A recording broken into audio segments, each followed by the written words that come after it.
Okay. So the first clip for the day will be the downfall or something. Why is every game dying? Okay. This should be an interesting one. Let me open it.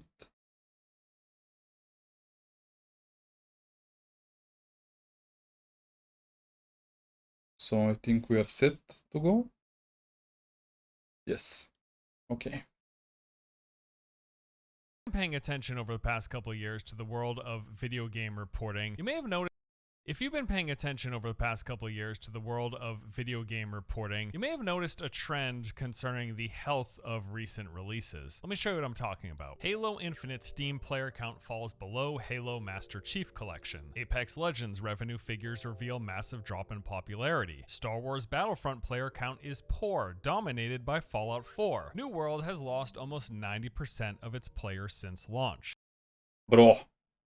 Of course it will lose almost 90%. All my friends was very hyped about New World. They all pre-ordered it like a complete morons because you don't ever pre-order a game. After that, the game is kinda cool. Okay.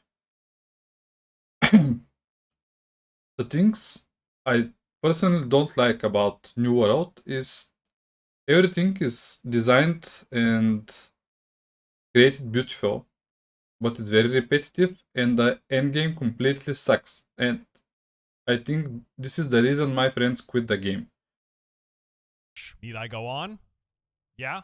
Okay. Realm Royale lost about 95% of its player base. The Division player count has dropped 93%. For Honor now has 95% of its player base lost, worse than Division 1. Anthem's player count paints a very grim picture. Lost Ark peak players down 80%. Elden Ring concurrent player count has dropped.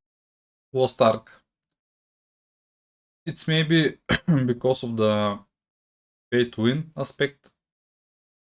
Because most of the people don't have the time to grind all the shit. I'm not an MMO player, but I think this is the main reason about Lost Ark for sure.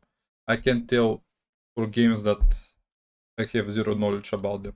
Dropped dramatically, almost 90% losses. We are obsessed with concurrent player counts in games. Specifically, Of course we are obsessed with the numbers, guys. No one wants to invest himself to play that game.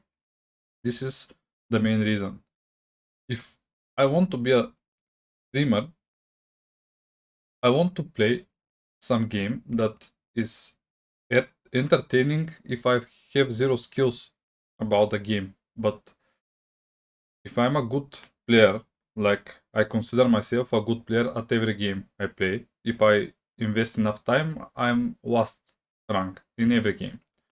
So should I spend a lot of time focusing to be a semi-pro player or high tier player if the game is dying, if there are no people? You need to have a lot of people playing the game so you can consider investing your time to be a good at the game. We're obsessed with how many people are leaving a game and how many people are still left. And it's not just games journalists and YouTubers looking to clickbait, although there is plenty of that for sure, but also just go to the forums or Reddit page of any game released in the past few years, do a quick search, and you are guaranteed to find plenty of threads talking about the number of people leaving the game and raising the question, is this game dead? And if you were to base your opinion on these discussions, these articles, and these YouTube videos, the answer would always be yes. The game is dead. Every game, in fact, appears to be dead or dying. So, like, okay, what's going on here? Because that doesn't make a lot of sense, right? Well, I think there's a lot of different elements that go into this fixation on player count, but also many reasons why we continue to see example after example of new game comes out, is popular for a time, but then loses 70, 80, 90% of its players shortly thereafter. Some of the reasons are simple, like, people just stop playing games, but some of them are a little more complex. And one assumption that I just want to clear up immediately is this idea that player count decline is a direct indication of a bad game. Just no, it's not. It can be. Of course it's not. There are a lot of single player games which they are awesome. So you can consider Elden Ring bad game? Of course not. God of War is bad game? Of course not. But because after some time you beat the game, etc., and you stop playing it. But you can be happy to play it again if you're bored from all the new games and you have fun again to do God of War, for example. Because this game is amazing. It doesn't matter when you play it. So, The consequence of a bad game. but I think this is for the single player game. For the multiplayer game, of course, you need more people. The game could be amazing, but if there are no people, eh, If you release something that people are at first excited for, and then they jump in and realize it's not so great, yes, they will leave, and that is some of what is taking place here. But also, it doesn't matter if a game is total trash or if it's fantastic. Nearly every game actually will have a rather dramatic decline in player count eventually. There are, of course, some exceptions, games that come up and post-launch will steadily grow. Fortnite was one such a case. When Epic released the Battle Royale spin-off of their PvE Horde mode game in July 2017, not a lot of people were playing at first, but then in the following months it saw massive growth, becoming, at least for a time, one of the biggest games in the world. But these are outliers, and not every game can have Fortnite or Minecraft or vanilla World of Warcraft levels of post-launch growth. And even those that do inevitably see a decline as well. The record for largest peak player count ever recorded on Steam goes to PUBG. The game launched in March 2017, and then later that year. so my opinion about Fortnite is like this. So the game wasn't the first one from the genre, but was the one with maybe the best different ideas. They were doing some innovation with the building, and a lot of players from the youngest group of people like the game. I'm not telling the kids because a lot of people play this game. But eventually I played. I'm a very good FPS player. I played the game for a bit and it was just boring to me. To build these things, guys, this is a shooter. And the moment I start to shoot someone, he's building the pizza tower. So it's boring to me to fight around these things. And I just left the game. In December, reached a staggering PUBG, I think, is the first game in the genre. So, of course, it will be very good and with a crazy amount of population. I didn't really give this game a chance, but I think it's a good game. It's a bit weird to me, but I think a lot of people still play the game. And it's a good game. I can agree on that.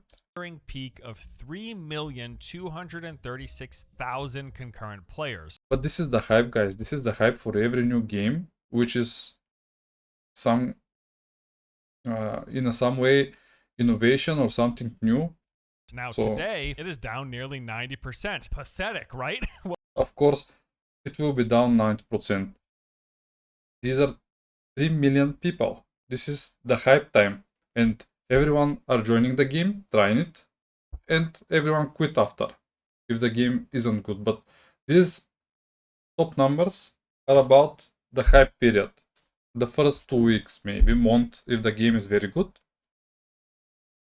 Well, no, not actually, because that still puts them at an average daily peak at roughly 350,000 concurrent players. Which So like most I, days like I has said, PUBG, you can see right? the Well, graph. no, not actually, because that still puts them at an average daily peak at roughly. You can see around 1 month. Like I said, week, 1 month maximum. After that, the game is declining. This is the peak period of the game. But it's pretty consistent. You can see the daily player base is good. The game is not dead. You can play it if you like games like this. I personally not like to play shooters anymore because they are full of hackers and it's pointless for me personally. because I'm good at shooters, and when you die from some 12-year-old with aim, it's not funny, bro. 350,000 concurrent players, which most days has PUBG still in the top 5 most played games on all of Steam. So percentages can be deceiving. Like, yes, it has dropped 90%, but 90% of the highest recorded player count on the platform ever is still a very large number. And while we don't True. have Steam player count numbers for every game, we can use Google Trends as a barometer. As imperfect as this may be, it does give us a general sense of things. For example, take a look at Minecraft, which to date is the highest selling video game in the world ever. It peaked in popularity in July 2013. Minecraft is a very good game, guys. I played on a warship when I was in the Navy. When I was educating in the Naval Academy, they sent us to ships and we should study there, things like this, but of course we didn't do that. I was in one of the rooms with one of my colleagues and we played Minecraft the whole sailing time. So I tried the game. It's quite nice because if you let your kid play the game, he can use your brain for some creativity, and the game is a lot of time wasting. The things are happening slower, but they evolve the game. I'm seeing some competitions right now, battle royales, etc. It's entertaining. So of course this game will be always be played, and overall I think it's a very good game. I don't really like the genre. It's a little bit boring to me, but the game is very good. And of course it will be having a good time. Which was about 2 years after release. It then progressively dropped down to an 80% decline, which occurred in October 2018. And although it Yeah, it's declining because the game was boring before, and you have nothing interesting to do if you are not creative enough to build things like castles. Even there are fewer people who you can hire to design and build things for you. But I think around here they realize that they can do a lot more and put battle royales and I don't know, some other competitions and different things to do in the game. So of course a lot of more people were involved, so the game is stable now and alive. has started trending up since then, it is still at the moment a mere 50% what it was at its peak. We know from back when Blizzard published subscriber counts for World of Warcraft that game peaked at the end of Wrath of the Lich King in 2010. That was a solid 6 years of growth, which is very impressive, but ever since then it has been a downward slide. So as you can see, I tried World of Warcraft. I was thinking that I could play this game, but when I start to play the game, just to go from point A to point B took me so much time that I quit the game. It was omega boring for me. I have a lot of players playing this game for years till today, but I can't understand. It's too. Everything is too slow for me. Maybe the end game is good or something, but I think the bosses, when you learn the game, will be repetitive and will be boring. Maybe if I play this game, maybe I will play only for the competitive part, PvP, something like this. But it's too much time, I think, for a new player to learn the game. even with amazing games, even with some of the biggest, most popular titles in the world, they all follow the same trend of losing. And to be honest, I don't trust Blizzard. They are not listening their community.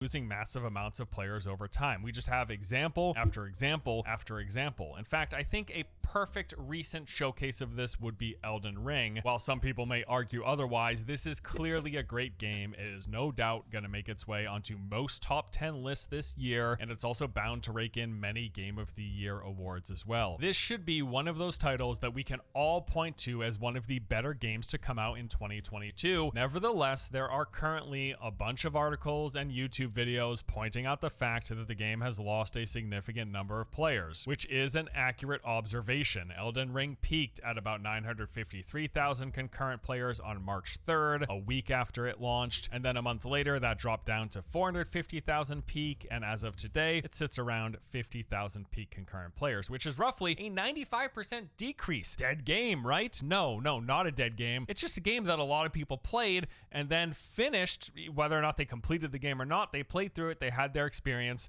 and then they put it down, they moved on, as is the natural progression for most games. Isn't this the natural progression for every single player game?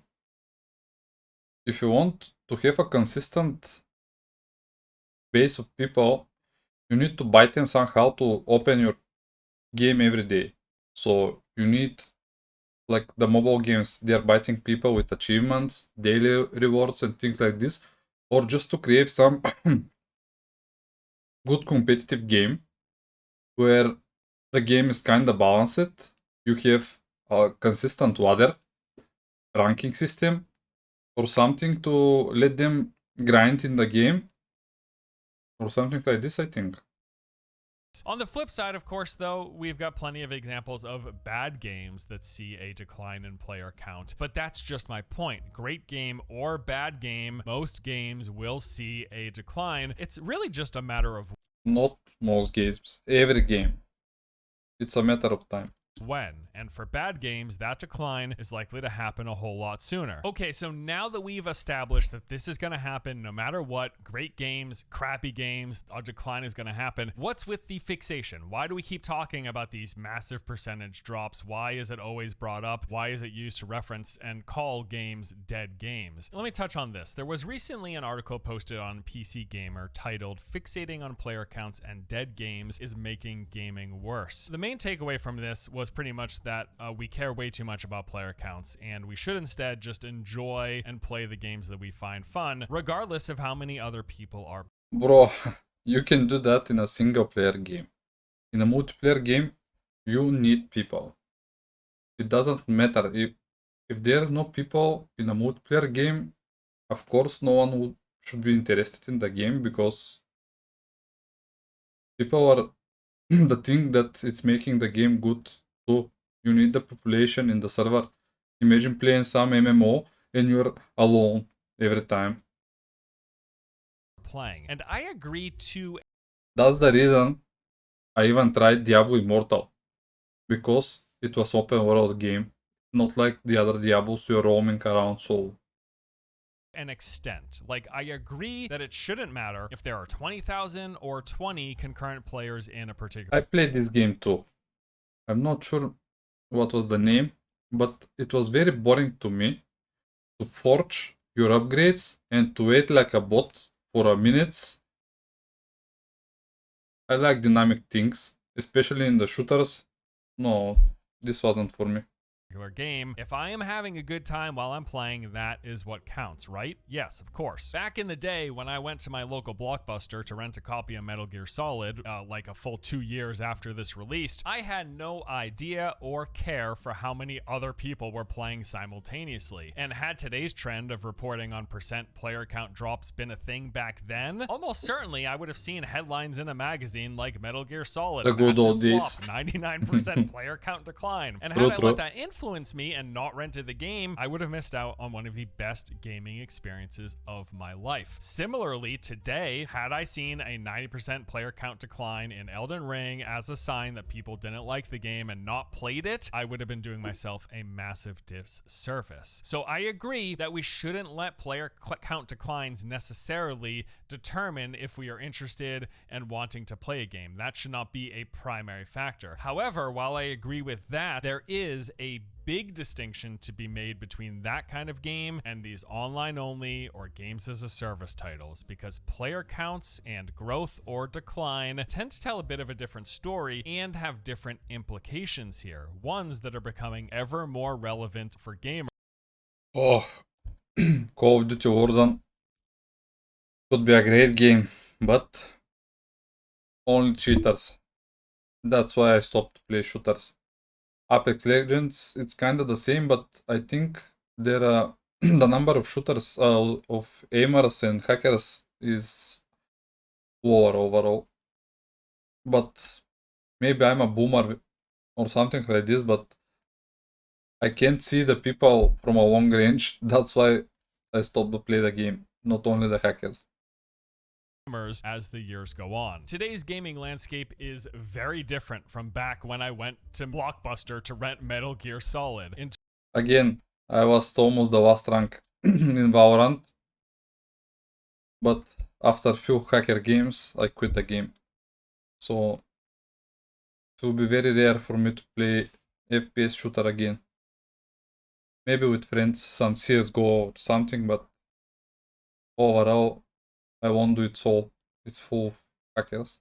2022, a large proportion of all of the new games coming out each and every year fall into the live service, games as a service, always online category. Games that require a constant internet connection and further support from the developer to get all of their content and to even continue existing. They tend to follow a similar formula. They will launch with a base and promise continual support and additions over time. The game comes out, it is more or less incomplete, with the promise of completion coming later on. There will be a roadmap of regular planned updates, seasons that will bring in new content and progression goals, weekly events to keep you coming back, so on and so on. This is the case in just about every genre. AAA FPS titles like Call of Duty, Apex Legends, and Overwatch. Looter shooters like Destiny, Division, and Warframe. You got the MOBAs, League of Legends, and Dota, MMOs, World of Warcraft, Final Fantasy XIV, ESO, Guild Wars 2, so on and so on. But even games and genres you might not expect, like some mostly single-player RPGs, turn-based games, card games. Nearly everything has become a live service that is tied to a server and promising that there will be more of the game to come. And for these titles, if there isn't an active player base spending money or new players buying the game to fund further development, update plans might get delayed or even canceled altogether.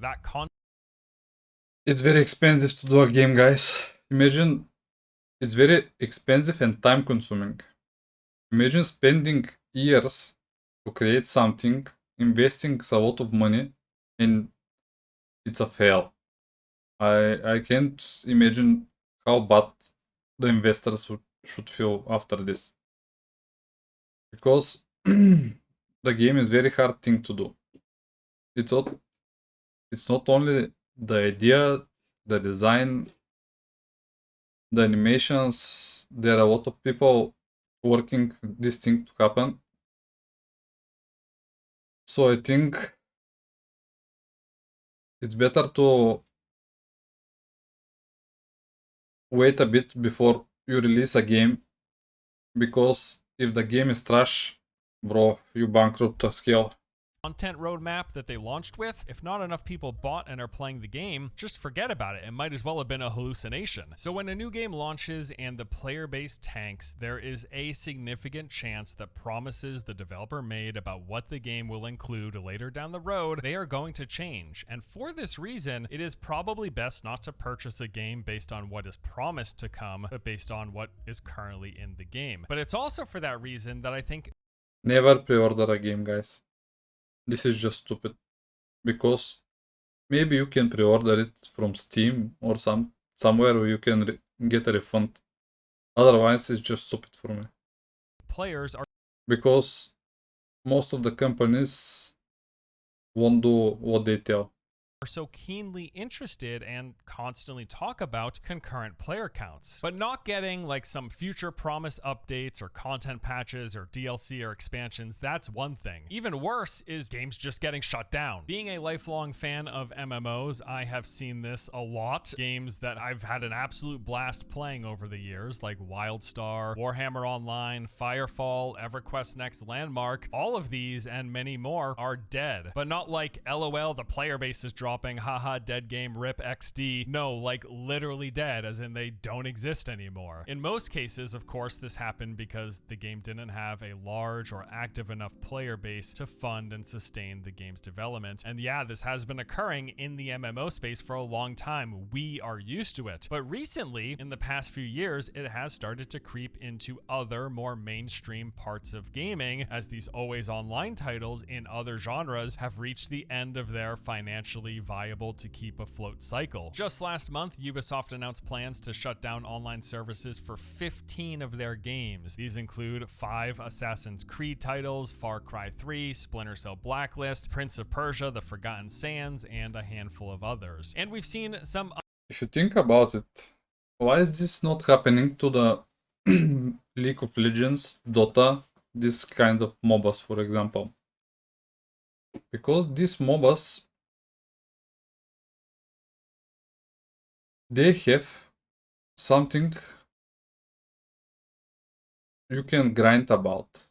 There are a lot of people interested in the game, they are playing for a lot of people, but not only this, they have very big tournaments, they have very wide pro scene, and I'm not sure about the League of Legends because I played Dota a long time ago, but in Dota there is a season like in the football or soccer or whatever. So in the season you have rewards for a lot of teams, you have some tournaments for the whole year, so you can grind to be a good player with a good team, so you can earn something. There are a lot of sponsorship because of the popularity. You can go for the world tournament, everyone can participate in the qualifications, so there are a lot of things that you can do in these games. It's not like some games that have zero advertisement, zero tournaments, zero everything. So what do you expect? Other very high-profile examples of games from big studios shutting down in recent years. Epic shut down Paragon in 2018. 2K shut down Evolve in 2018. 2K also shut down Battleborn in 2021. We saw Ubisoft shut down Hyperscape in 2022. I think one of the things you must have for a successful game is to have a good competitive scene. Because if you have good competitive scene, there are a lot of things that could happen. Sponsorships, TV money, or things like that.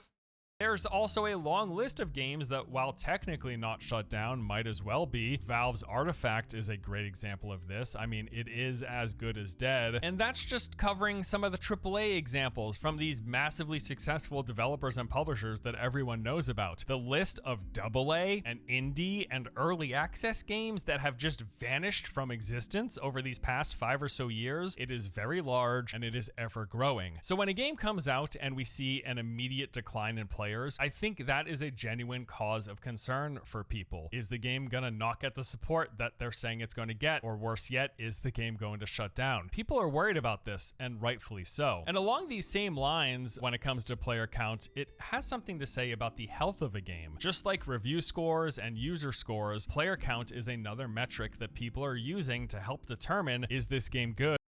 To be honest, guys, if you ask me, pay attention only to player score, because the review scores from some people that companies hire to review them are just not the truth. Because check Diablo Immortal reviews and you know what I'm thinking.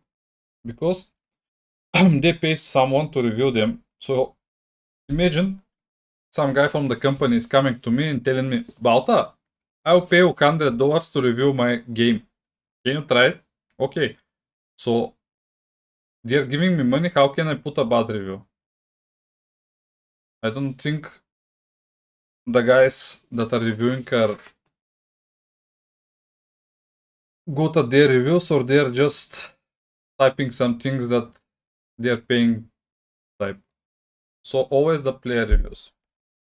And is it worth checking out? As we've covered, it is of course natural for people to stop playing every game eventually, but especially for games that are designed to be played over longer periods of time and built to be logged into every day, like the developer, the publisher, they are designing these games for people to come back day in and day out. How much and how quickly a player base drops in these titles is noteworthy. You must have a way to bite people to come every day. You must have competitive scene. You must have a lot of things, one game to be consistent. But the first and the most important things, the game should be good. If the game is bad, it doesn't matter what you do. People will drop. Indicator of an issue for potential players. If a new MMO launches and loses 90% of its player base in a single month, that tells a story. It could be that the game is having a lot of server issues. People can't log in, so they stop trying. It could be that the game is full of bugs.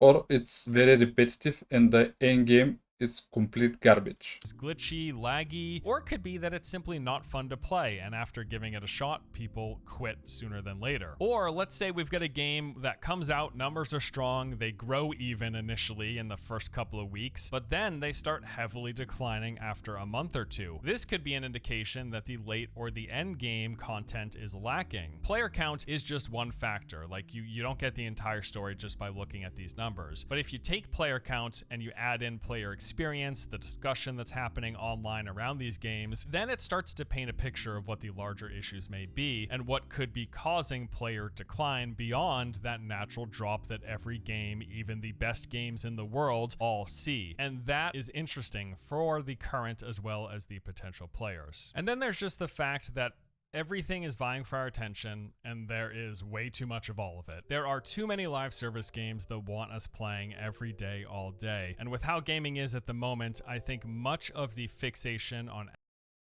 Bro, when you create a game, you must think about years in the future, because if you do the game just to take some fast money,